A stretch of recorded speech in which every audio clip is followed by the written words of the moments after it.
¿podemos realmente saber en qué tiempo nos encontramos de la historia?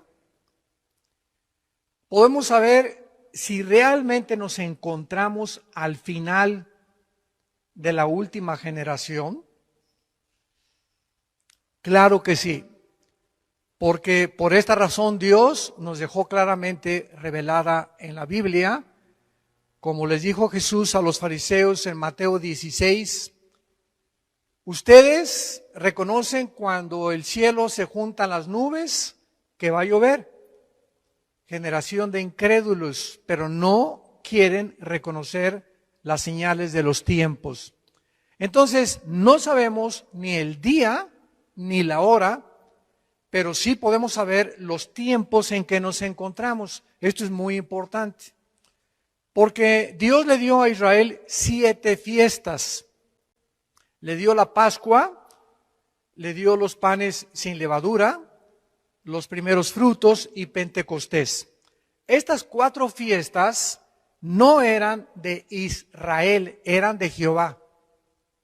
Entonces, eran fiestas, esto es importantísimo, eran fiestas de Jehová, no eran de Israel. Dios se las da a Israel para que las representaran, pero eran fiestas proféticas. Y las primeras 4 ya se cumplieron. Y se cumplieron en la primavera, entre abril y mayo de nuestro calendario gregoriano, que es el mes de Nisán, que es el primer mes del calendario judío. En estas 4 fiestas, Cristo cumple la Pascua, cuando Él muere, cumple los primeros frutos al ser Él el primero en haber resucitado, cumple los panes sin levadura al quitar el pecado y cumple Pentecostés, cuando el Espíritu Santo, 50 días después de su resurrección, viene al mundo a hacer su morada dentro de cada ser humano que pusiera su confianza en la persona de Jesús. Ahora quedan 3 fiestas, y estas 3 fiestas se van a cumplir entre septiembre y octubre de nuestro calendario solar, que es el mes de Tishri, que es el mes que corresponde a septiembre y octubre. ¿Cuáles 3 fiestas faltan?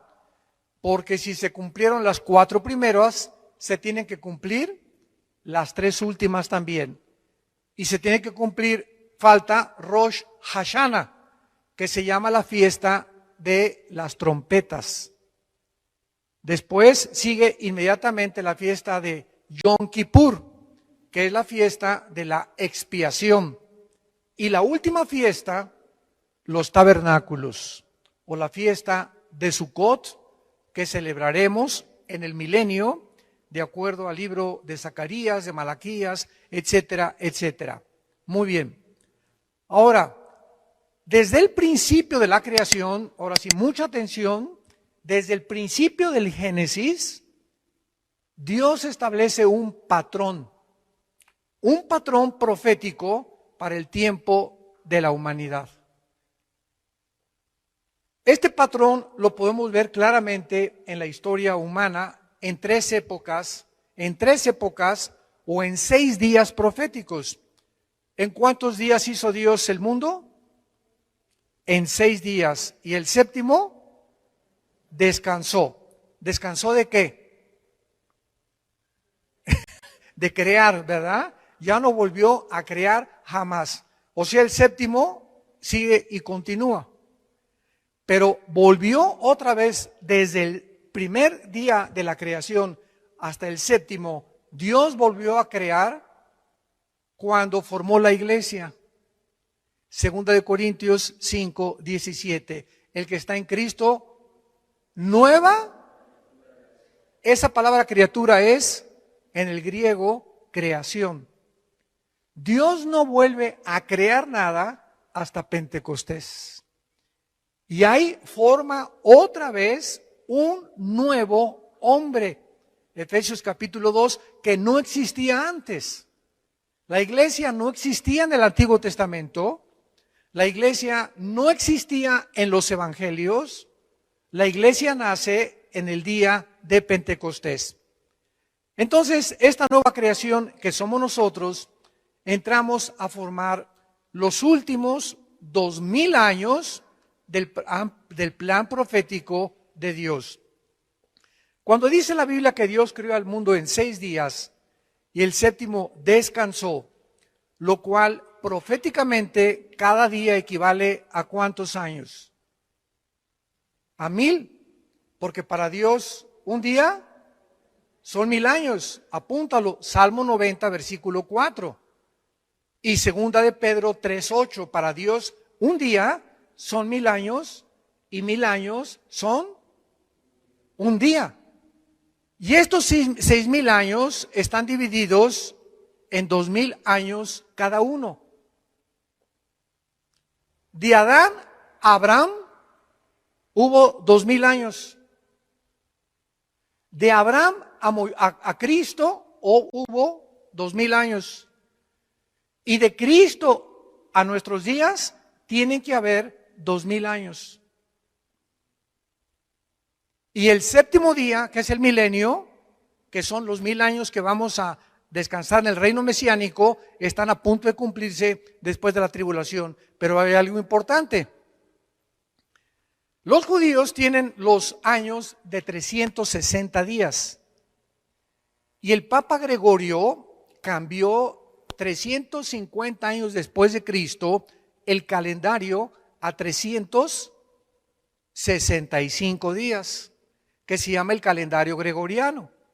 Entonces, del calendario gregoriano a nuestros días, se estableció que Cristo muere a los 33 años de edad, ¿correcto? ¿Y cuándo comienza la iglesia? Y comenzamos a creer que cuando nació Cristo hasta ahorita llevamos 2000 años, pero llevamos 2021 años. ¿Me van siguiendo? Y Cristo muere a los 33 años de edad, 33 años y medio más o menos, y estos 33 años y medio no pueden ser contados dentro de la época de la iglesia, porque es hasta que Cristo muere que se rasga el templo de arriba para abajo, el velo, implicando el Espíritu Santo, Hebreos capítulo 8, de que ahora teníamos acceso al lugar santísimo sin intermediarios, sin un sacrificio de un animal, sin que San José, San Cristóbal, Santa Rita de Casia, la Virgen de la Macarena, pudiéramos acudir a pedirles que intercedieran por nosotros ante Dios. Entonces, esto es muy importante porque estos 33 años no forman parte de nuestro calendario. Forman parte del Antiguo Testamento, porque Cristo murió bajo la ley. Y después de la ley comienza la época de la iglesia en Pentecostés. Vemos nosotros en Gálatas capítulo 4, versículo 4, de qué forma tan precisa y tan cronológica Dios ha establecido los tiempos. Dice Gálatas 4, versículo 4. Pero cuando vino, ¿qué cosa? ¿Quién vino a cumplir qué tiempo? Cristo. Cuando vino el tiempo que Dios había establecido. Para que Cristo naciera, tenía que nacer en el día, en la hora, en la semana, en el mes y en el año de Dios. Porque Dios es el dueño del tiempo. Cuando vino el cumplimiento del tiempo, cuando Dios dijo, este es el momento en que Jesús haga su aparición y nazca de una virgen, envió a su Hijo, nacido de mujer y nacido bajo la ley. Entonces, cuando leemos en Mateo el Nuevo Testamento de Jesucristo, está mal. Eso lo pusieron en las imprentas. El Nuevo Testamento comienza hasta Hechos capítulo 2. Los evangelios, los 4 evangelios se encuentran bajo la ley, porque Cristo vive bajo la ley y muere bajo la ley. para que redimiera, versículo 5, a los que estaban bajo la ley, a fin de que recibieran la adopción de hijos. Entonces, cuando se cumplieron los 4,000 años desde Adán, exactamente en la historia nació Jesucristo y hace su aparición en la historia humana. Ahora, veamos en el libro de los Hechos, capítulo 2, que estos últimos días de Cristo a nuestros días, en la Biblia, en el Nuevo Testamento, se consideran la última época de la historia, los últimos días, las generaciones finales del cumplimiento profético de Dios. Hechos 2, versículo 17. Aquí está Pedro hablando en Pentecostés y dice así: ¿y cuándo? Y en los postreros días, apúntenlo en el griego, eschatos emera. Eschatos, tal como suena CH, eschatos en el griego es los últimos. Esto es importantísimo para los estudiantes de la Biblia. Y emera son los días en el griego. Yom en el hebreo son días. En el griego son emera.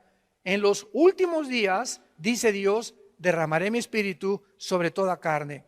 Vemos nosotros que entonces estamos viviendo los últimos días. ¿Desde cuándo? Desde Pentecostés. Estos últimos 2,000 años de historia de la época de la gracia, 2,000 años, que son 2 días, vamos a demostrarlo ante los ojos de Dios, son los últimos tiempos que se conoce como la dispensación de la gracia. Y veamos en 1 de Juan, capítulo 2, versículo 18, de qué forma el apóstol Juan vuelve a corroborar lo que Pedro dijo en Pentecostés. 1 de Juan 2, 18. Hijitos, ya es el eschatos emera, que se tradujo aquí el último tiempo. Y Juan estaba escribiendo esto hace 2,000 años. Él reconoce, nos encontramos en los últimos días. Y según ustedes oyeron que el anticristo viene. En tiempos de Juan el anticristo no había hecho su aparición. Así que ahora han surgido muchos anticristos. Por esto conocemos que es los últimos días. Es lógico que antes de Cristo no hubiera anticristos, aunque hay tipos como Nimrod y como Antíoco Epífanes que van a aparecer e hicieron cosas que el anticristo va a hacer. Pero en el momento que Cristo aparece, tiene que venir una falsificación del Mesías. Porque la palabra anticristo es en lugar de Cristo o en contra de Cristo. Apúntalo, esto es importante. Anti significa en contra o en el lugar de Cristo. Y Jesús lo dijo, vendrán falsos mesías. Y desde hace 2,000 años han aparecido una barbaridad de falsos cristos. Y cuando estamos hablando de falsos cristos, estamos hablando de falsos personas o líderes, ya sea políticos o religiosos, que le están ofreciendo al mundo una mejor vida, una mejor sociedad, una mejor calidad de poder tener realmente una nación. O espiritualmente religiosos, ¿verdad? Como David Koresh en Estados Unidos, Jim Jones, que se llevó a casi 1,000 personas a la Guyana, y han aparecido cantidad de Charles Manson, que formó una secta en Los Ángeles y asesinaron a gente, y les dijo que se pintó la suástica de Hitler aquí, y comenzó a decirles que él era el Mesías enviado por Dios. Hace una semana en Israel acaban de nombrar a otra persona que según ellos desciende del rey David, que es el Mesías, y los judíos están ávidos, deseosos ya de tener el nuevo Mesías y demostrar que Jesucristo no es el Mesías. Una cosa que me llamó la atención, ahora que hubo esto en Israel, creo que muchos de ustedes lo vieron en el internet, fue que entrevistaron al rabino que está encargado de la reconstrucción del templo, del nuevo templo que el anticristo va a inaugurar o a confirmar. Vean qué cerca nos encontramos ya. Y ya están diciendo que ya encontraron la vaca roja o la vaca lazana, que es importante que esté esta vaca porque es la que las cenizas cuando la quemen, va a quitar los pecados de Israel. Y este rabino dijo lo siguiente, burlándose de Jesús. Jesús no es el Mesías, y es más, el día que nosotros, escuchen lo que dijo, y está en el internet, preferimos nosotros regresar a los hornos de Auschwitz de los nazis a creer en Jesús. Lo que más me impactó de todo lo que dijo fue eso precisamente, porque estaba hablando proféticamente. En la tribulación regresarán a sufrir peor que con los nazis.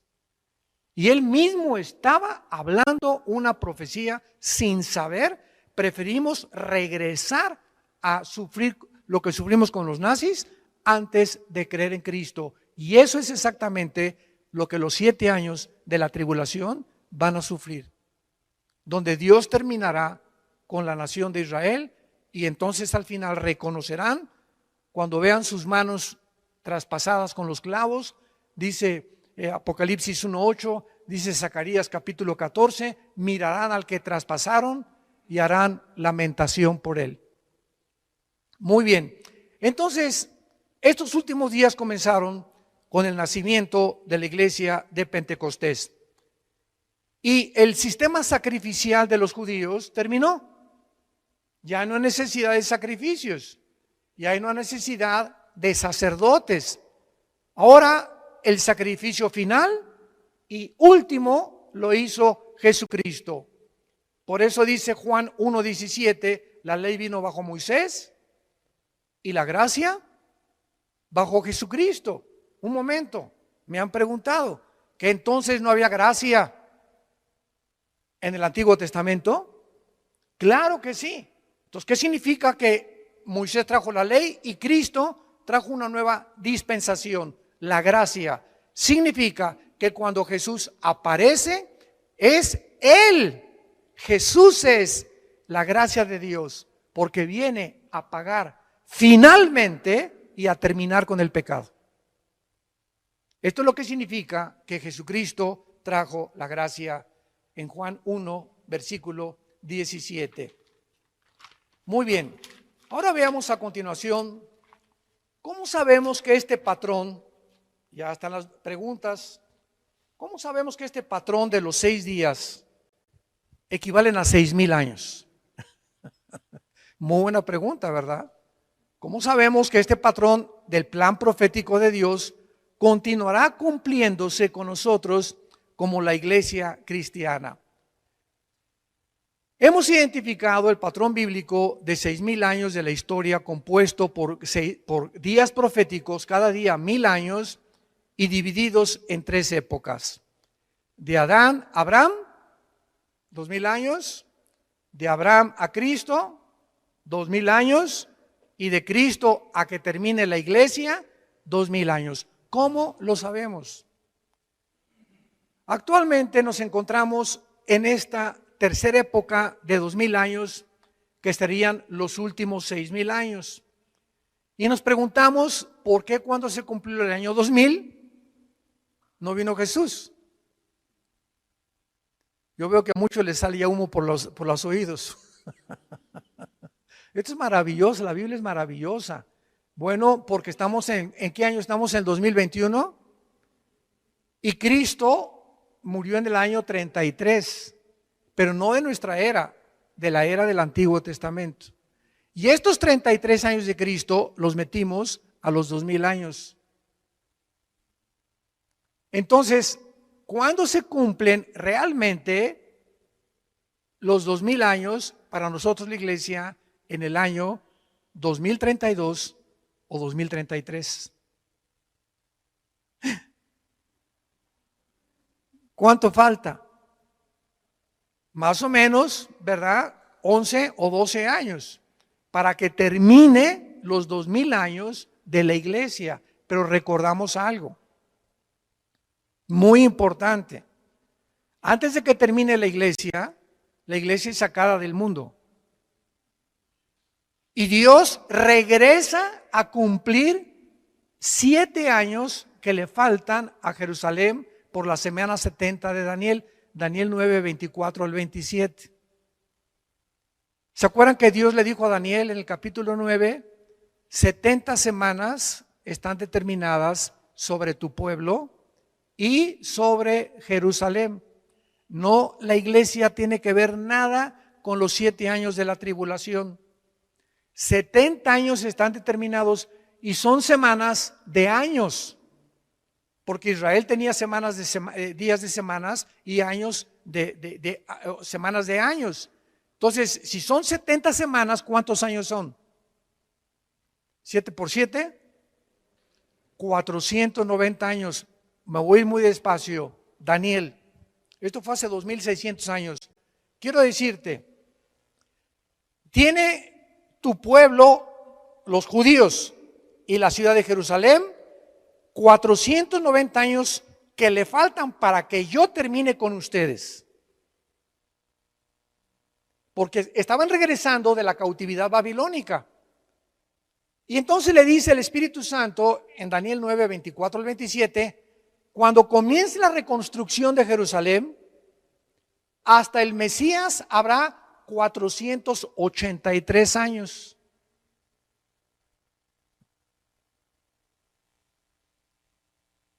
¿Y cuándo comenzó la reconstrucción? En Nehemías capítulo 2 con el rey Ciro.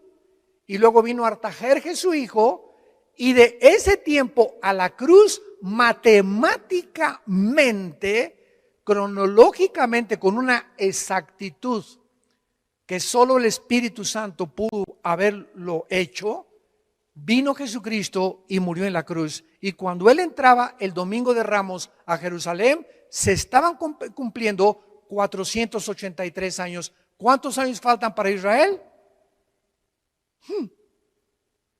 7, para que sean 490, ¿correcto? Y estos 7 años se interrumpieron porque los judíos rechazaron al Mesías. Y vayamos ahora al Evangelio de Lucas para ver lo que Jesucristo les dijo a los judíos. Capítulo 13 del Evangelio de Lucas, versículo 34.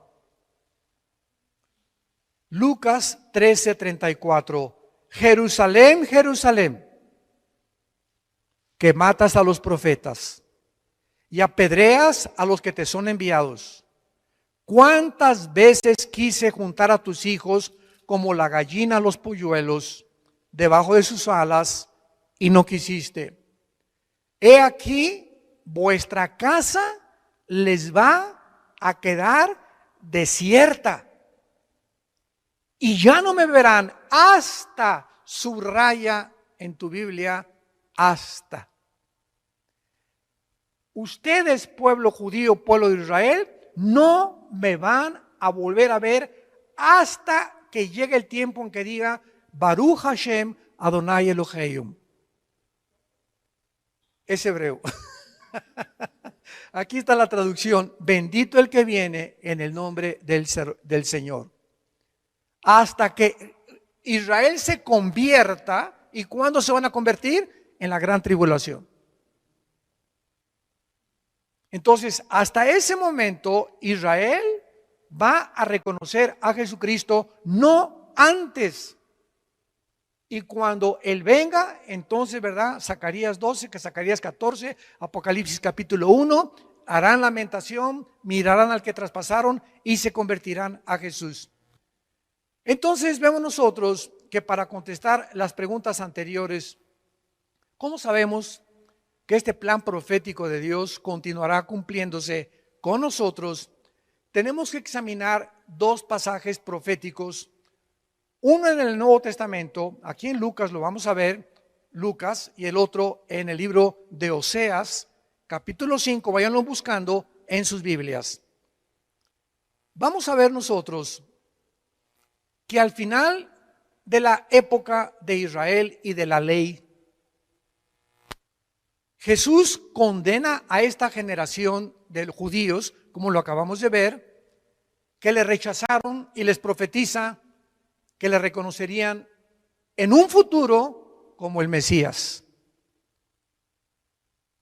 Y vemos nosotros en el libro de Oseas, vamos al libro de Oseas en el Antiguo Testamento, capítulo 5,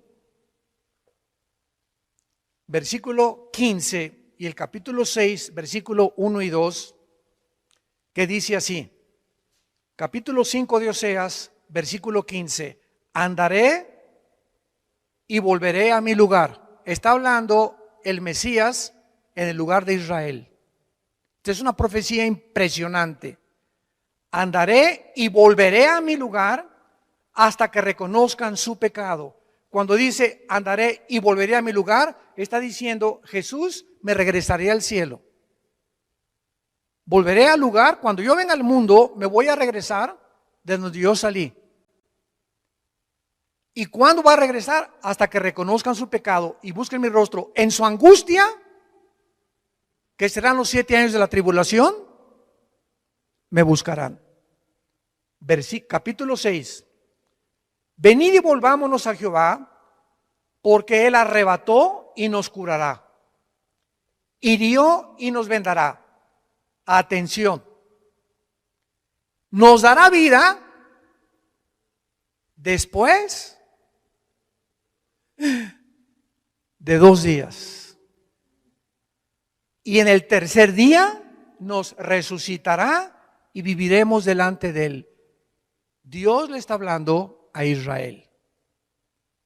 Estos 2 días no son de 24 horas, son días de 1000 años.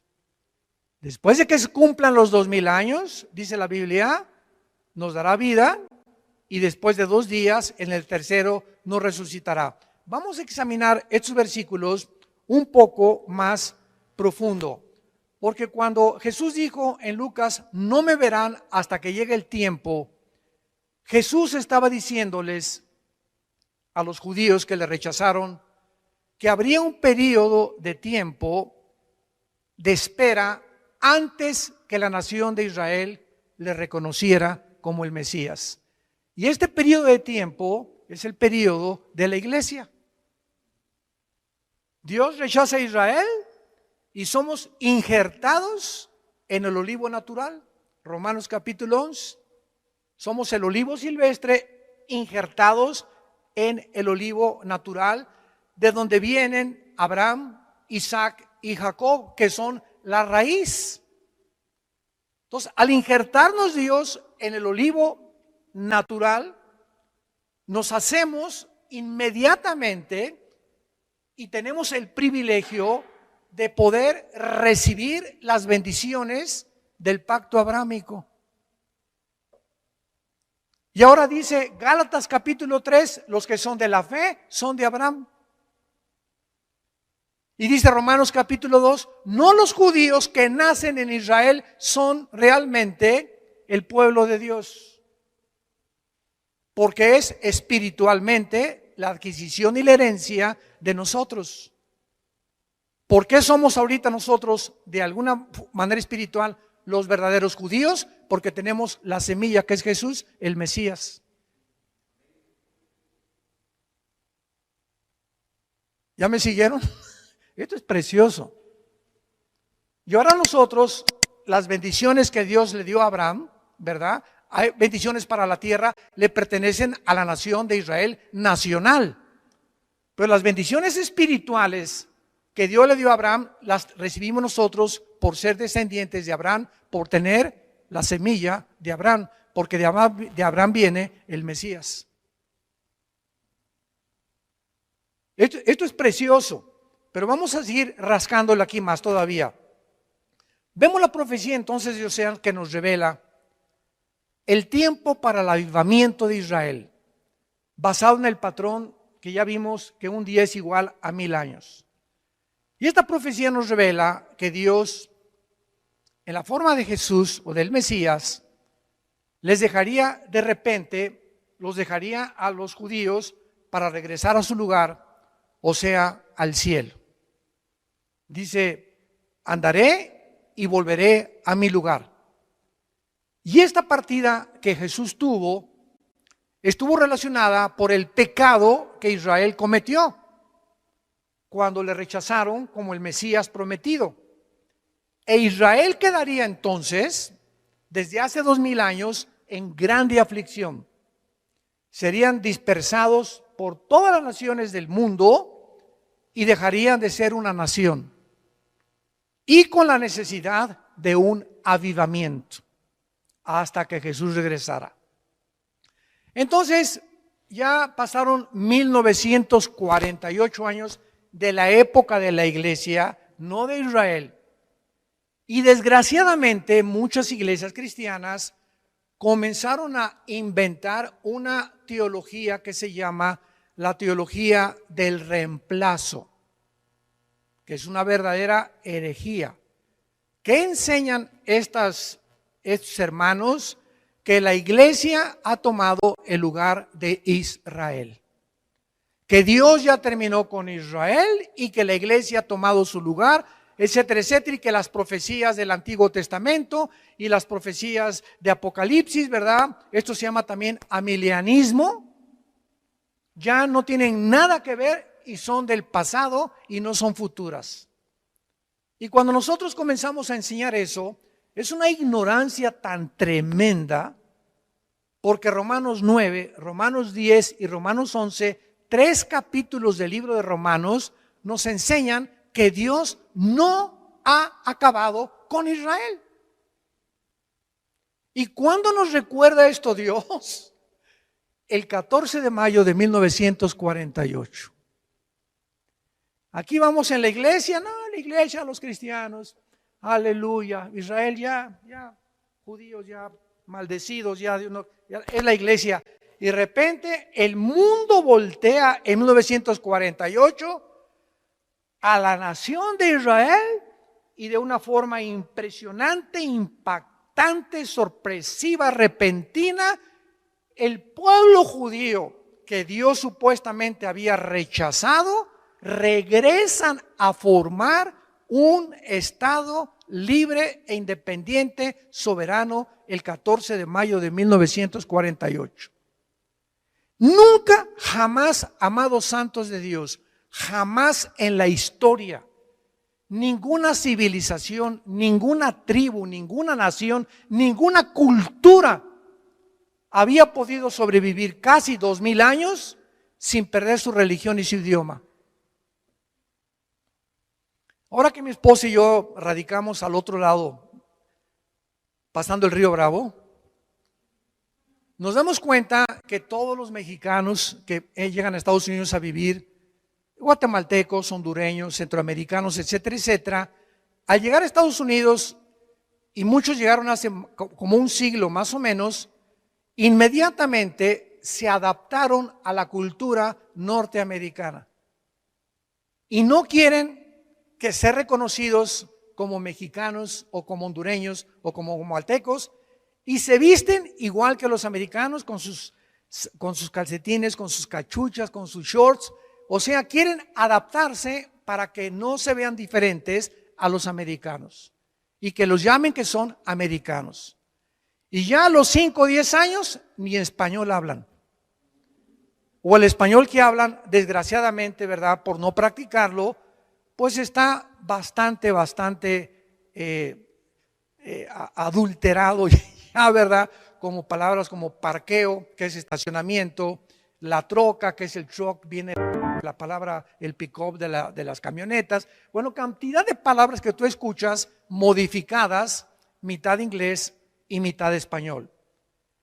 Y los italianos que han llegado también en 1915, 1920, los ingleses, los alemanes, todos se han adaptado a la cultura norteamericana. Y ninguno quiere regresar a México, ninguno quiere regresar a Centroamérica, ni Italia, porque Estados Unidos se convirtió en el país de los migrantes. Nadie quiere irse a vivir a Rusia, ni a la China. Todo el mundo quiere irse a Estados Unidos. Eso ya se acabó.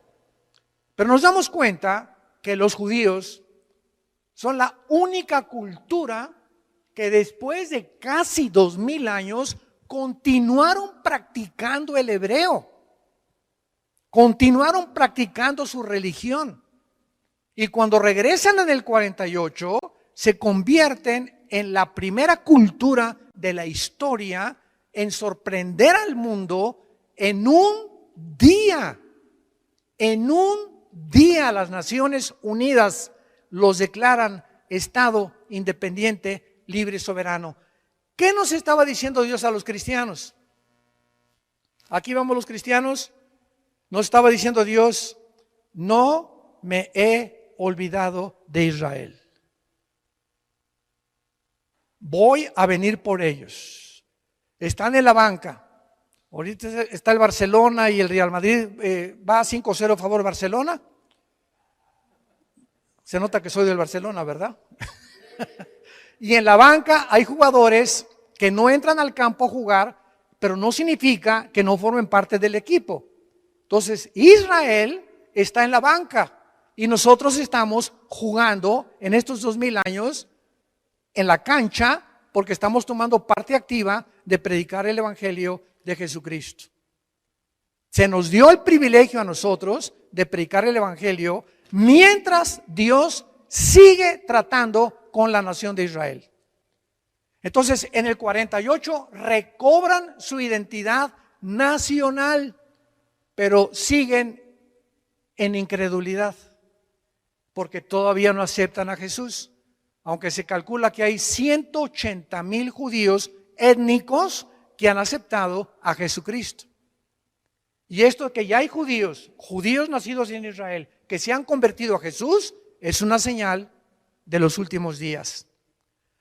Ahora, regresamos a esta profecía impresionante de Oseas. Esta profecía nos revela que Dios, en la forma de Jesús, el Mesías, les dejaría. Me iré y volveré a mi lugar para regresar otra vez. Esta partida la tuvo Jesús cuando lo rechazaron. Y esta aflicción de muerte nacional duraría 2 días, que ya están a punto de cumplirse. 2000 años en que los judíos iban a sufrir, y hasta ahorita los judíos tienen patria, pero no tienen templo. Y los judíos sin templo no son judíos, porque lo que los hace a ellos eso es el templo y los sacrificios. Y el que va a permitirles que reconstruyan el templo y que regresen al sistema arónico y levítico de sacrificios sacerdotales será el anticristo. Y ya ante nuestros ojos están ellos tratando de volver otra vez. Pero lo que era el templo de ellos, ¿saben en dónde se encuentra? Debajo, los que conocen Israel, una vez fuimos a Israel, muchos de ustedes nos acompañaron.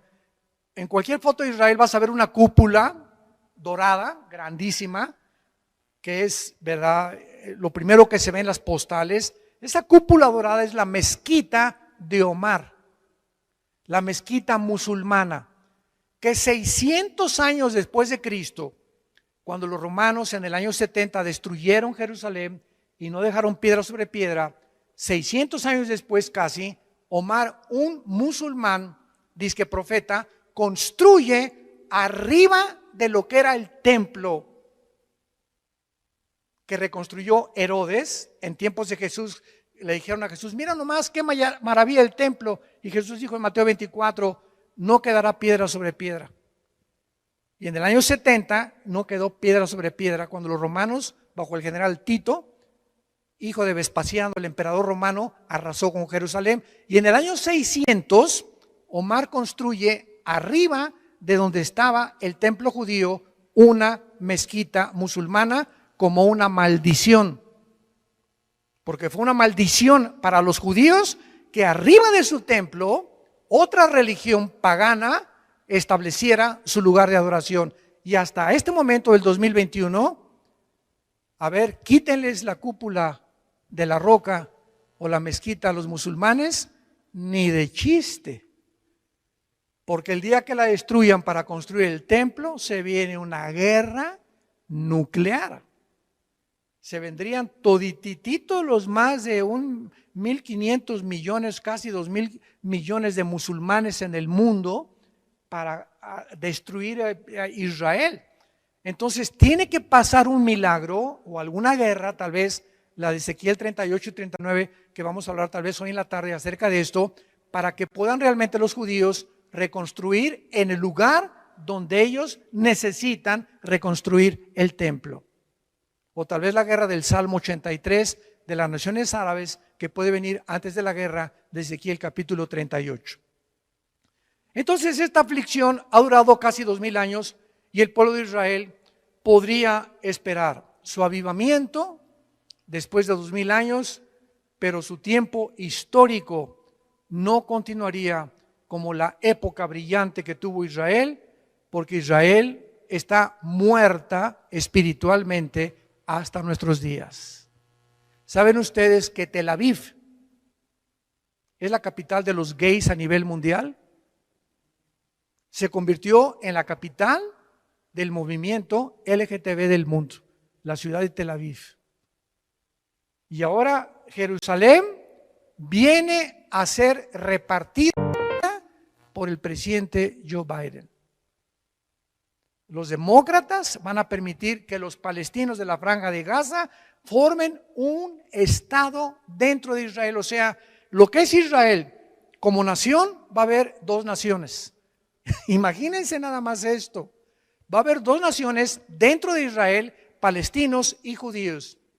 Y como Estados Unidos tiende a desaparecer, porque ha sido siempre el defensor de Israel desde el 48 que regresaron, y ahorita ya Biden viene con una política antisemita, favoreciendo a los iraníes, permitiéndoles que continúen produciendo el uranio 235, que es el elemento con el que se forma la bomba atómica, en las centrifugadoras de Cannes y de cerca de Bagdad.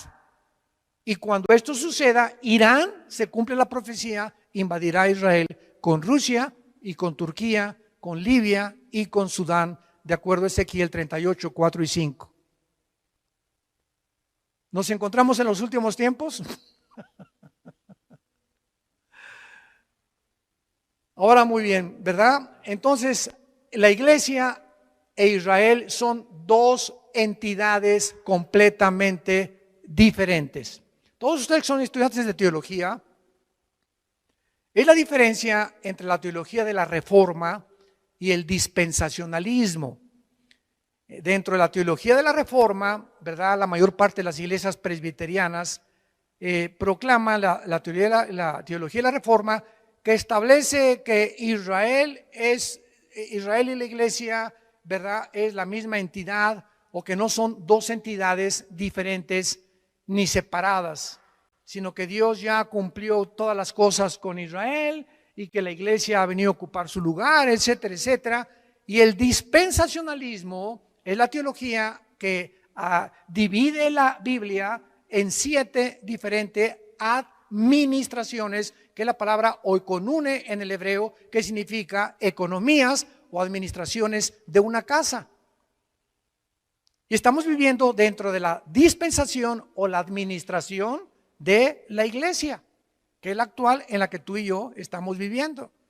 Y Dios va a regresar con Israel, se van a convertir en la tribulación y entramos entonces a el milenio. Pero mientras Israel desapareció, Dios formó algo que no existía en el Antiguo Testamento ni en los Evangelios. La iglesia, dice Efesios capítulo 2, un nuevo hombre,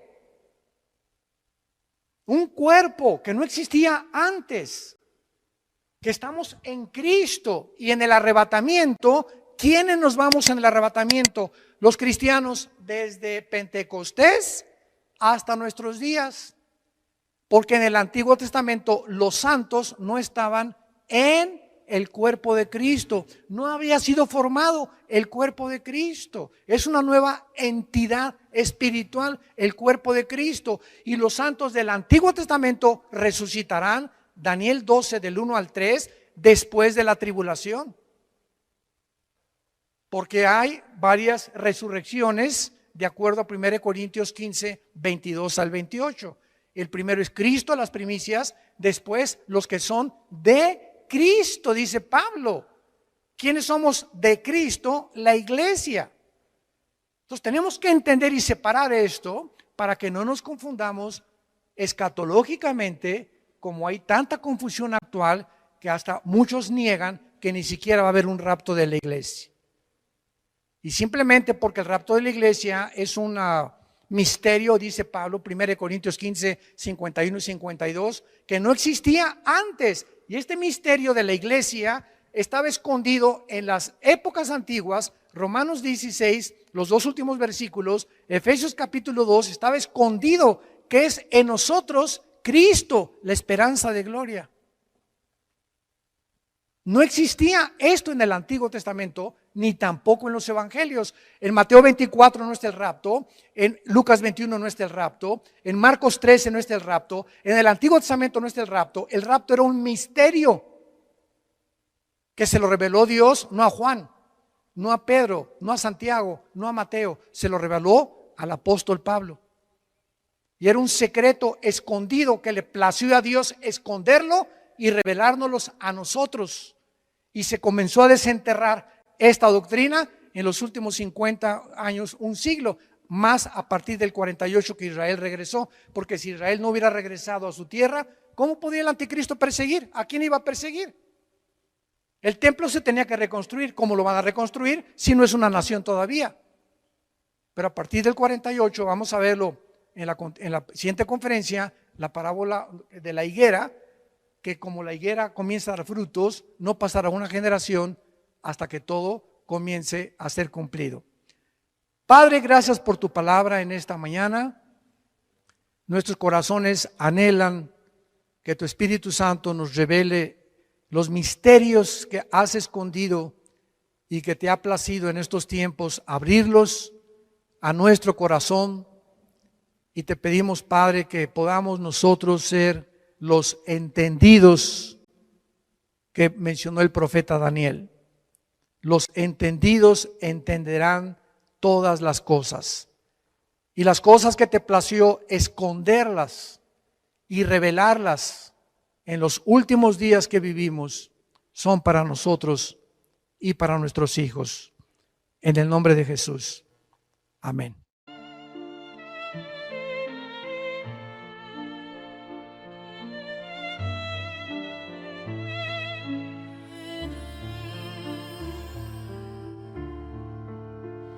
Beneath the stars we whisper dreams. A violin plays soft, it seems. The night unfolds its velvet wings. We dance on air like fancy things. A crescendo builds with every beat. Our hearts, they dance in perfect heat. The world is ours in silent screams. We're floating high on whispering dreams. Together we are one sweet song. The night won't be too late, too long. Our melody will carry on in every note where we belong. The orchestra, it swells to life. The strings, they cut the dark like a knife. Your voice an echo in my soul. In every verse we find the goal. Oh, violins, they cry so pure. In every touch we find the cure. Your hand in mine, the music flows. In whispered dreams, the magic grows. Together we are one sweet soul.